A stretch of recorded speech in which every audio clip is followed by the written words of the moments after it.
मुज़ाकरात के अंदर लगाए गए और ये एजेंसियों ने रिपोर्ट दे दी थी 1 तारीख की रात को कि जनाब कश्मीर हाथ से निकल रहा है, जो कुछ आप वहाँ पे कर रहे हैं या जो वहाँ पॉलिसी चल रही है ये काम नहीं करेगी। तो फिर फौरी तौर पे सियासी क़यादत को आगे लाया गया। जो गालम गलोच की जा रही थी, जो टाउट्स छोड़े हुए थे कि इनको गद्दार कहो, इनको बुरा भला कहो, यानी वहाँ पे मैंने कुछ इलाकों में चेक किया, उन्होंने कहा जी हमारे घरों में मर्द अभी बाकी नहीं है, ये सारे लोग चले गए हैं और जा रहे हैं, बढ़ रहे हैं मुजफ्फराबाद की तरफ। तो 3 जो मेन डिवीजन्स हैं, मुजफ्फराबाद डिवीज़न है, मीरपुर है, रावलाकोट डिवीज़न है, ये सारे आगे बढ़ते बढ़ते अब कोहाला के अंदर एक बहुत बड़े पैमाने पर अवामी इज्तिमा मौजूद है।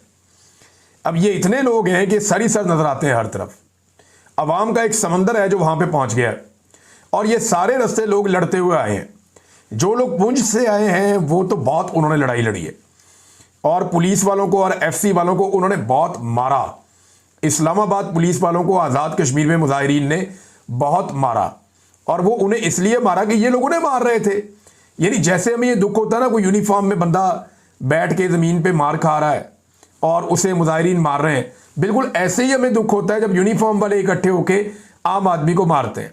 हम पिछले 3-4 साल से लगातार मनाज़िर देख रहे हैं और इससे पहले भी हम माजी में देखते रहे हैं कि यूनिफॉर्म वालों को मारने का बहुत शौक है। ये चाहे पुलिस है, चाहे रेंजर्स है, चाहे FC है, ये बहुत मारते हैं, लोगों को मारते हैं डंडों के साथ, ठुड्डों के साथ, और इंसान को इंसान समझते ही नहीं है।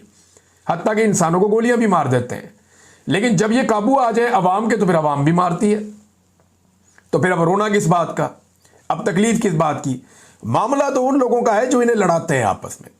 यानी मोहसिन नकवी गया अस्पताल में, मैं वीडियो देख रहा था, कैसी बेशर्मी और ढिठाई है।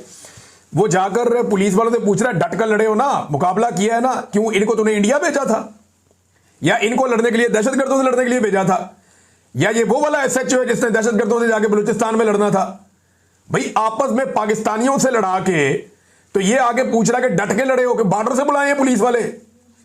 अपने शहरियों के ऊपर अटैक करवाया, अपने शहरियों के ऊपर हमले करवाए और बाद में चौड़ा होके आके अस्पताल में उन्हें फूल देके पूछ रहा है जनाब डट कर लड़े हो, मुकाबला किया है, मारा है? यार क्या बेशर्मी है भाई। पाकिस्तानियों को पाकिस्तानियों से लड़ाते हैं ये बेशर्म, और खुद ये AC वाले कमरों में से नहीं मिलते, ये निकलते नहीं वहां से। ये 4 चपेड़े इसको इन लोगों को पड़े तो इनको पता चले कि मार होती क्या है। इनको भी लटा के बांध के जमीन के ऊपर इनको लित्तर मारे जाए या डंडे मारे जाए तो इनको पता चले कि टॉर्चर होता क्या है। ये लोगों को टॉर्चर करवा के बीमार ज़हनियत के लोग वीडियोस बनवा के एंजॉय करते हैं कि जनाब हमें टॉर्चर करके दिखाओ, हम देखना चाहते हैं।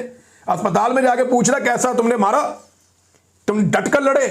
यार उनको बॉर्डर पे भेजा था आपने, वो कोई इंडिया से लड़ने गए थे, वो कोई उधर तालिबान से लड़ने गए थे, या कोई दहशतगर्दों के साथ उनकी बलूचिस्तान में लड़ाई हो रही थी, या कहीं इंटरनेशनल बॉर्डर्स पे कहीं पे आपने भेजा हुआ था मिशन पे जो वापस आए? भाई अपने शहरियों को मारने आपने भेजा था। अफसोस की बात यह है कि दोनों तरफ लोग मारे भी गए, दोनों तरफ लोग जख्मी भी हुए। अब कश्मीर पाकिस्तान से मुख्तलिफ है, वो लोग खाली मार नहीं ना खाते, वो आगे से मारते भी हैं। पाकिस्तानी जो है इनमें ज़्यादातर लोग खाली मार खा लेते हैं, लेकिन कश्मीरियों का थोड़ा सा तरीक़ाकार मुख्तलिफ है, वो वापस मारते हैं और जब वो वापस मारते हैं तो फिर तकलीफ भी होती है।